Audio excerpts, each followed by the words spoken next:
Are you guys ready to hear the most epic Bible story ever? Absolutely. Yeah, sounds amazing. Take it away. Well, like I've talked about before, Jesus is God's son who came to earth over 2,000 years ago.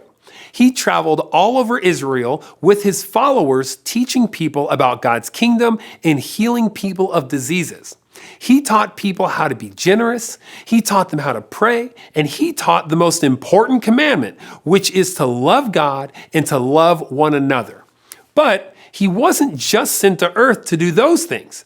He had a very special mission to save the world and to make it possible for people to have a relationship with God. A revelation that would last forever.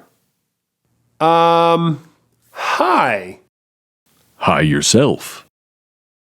I was just about to tell everyone the epic story of Jesus' ultimate mission on earth.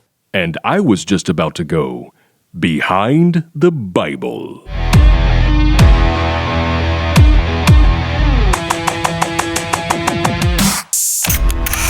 Jesus and his followers traveled all over Israel. His fame was growing, and people began wanting to make him their king. But the religious leaders didn't like this. They felt threatened by Jesus and wanted to get rid of him. So, when Jesus and his disciples traveled to Jerusalem for the Passover festival, the religious leaders hatched their plan. We were in the Garden of Gethsemane and Jesus had been praying. Me and some other disciples, James and John, we were just exhausted. Could barely keep our eyes open. We might have fell asleep a couple of times, but Jesus kept insisting on praying.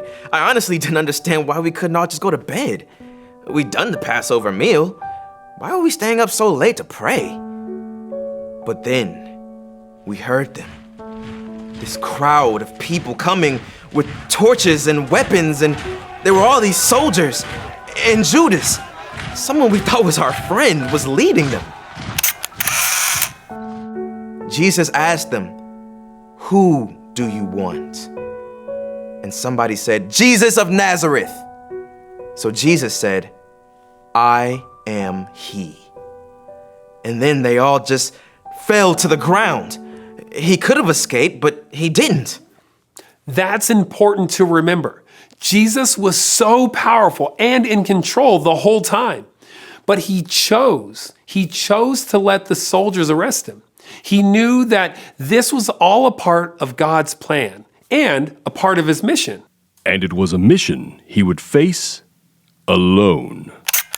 When they arrested Jesus, all of my friends, they all just ran away. Me and one other disciple followed him at a distance. I was determined that I would never abandon him like the others. They followed Jesus to the home of the high priest. While Jesus was being questioned, Peter waited in a courtyard outside. When asked if he was a follower of Jesus, Peter denied knowing him. I denied knowing Jesus, my friend, my Lord. 3 times I denied him.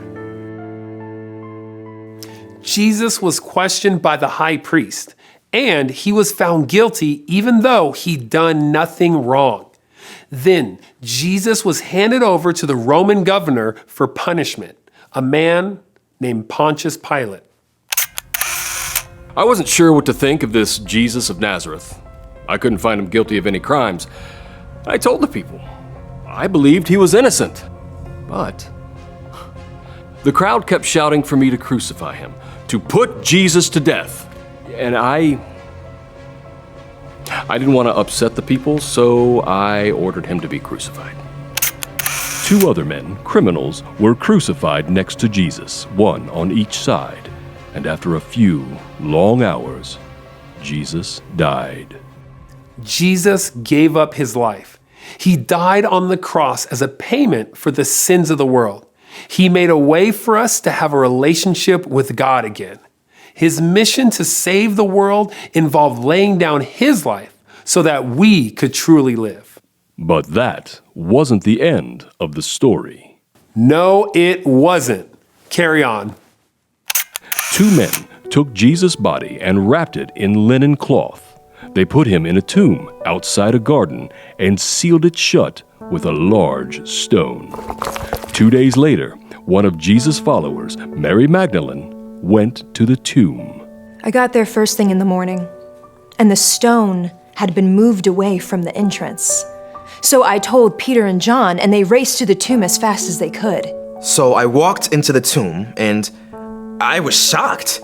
It was empty, except for the cloths Jesus' body was wrapped in. We didn't know what to think. Who would take a body?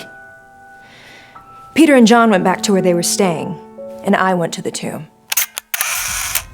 When I went inside, I saw 2 angels dressed in white sitting where Jesus' body had been. They spoke to me. They asked me, "Why are you crying?" And then I turned around and I saw who I thought was the gardener. He asked me who I was looking for, and I said, "Sir, did you carry him away? Where did you put him?" And then he said, "Mary." Then I knew. He wasn't the gardener. He was Jesus. He was alive. He was dead, but now he's alive. Mary went to the disciples and told them what she had seen. She said, "I have seen the Lord." Man, can you imagine what they must have thought? Were they happy? Were they confused? Were they unsure? No, they were scared. Oh. The disciples were all together hidden behind locked doors, afraid that if Jesus could be killed, they might be next. It was hard to believe what Mary told them unless they saw it with their own eyes. They would soon get that chance.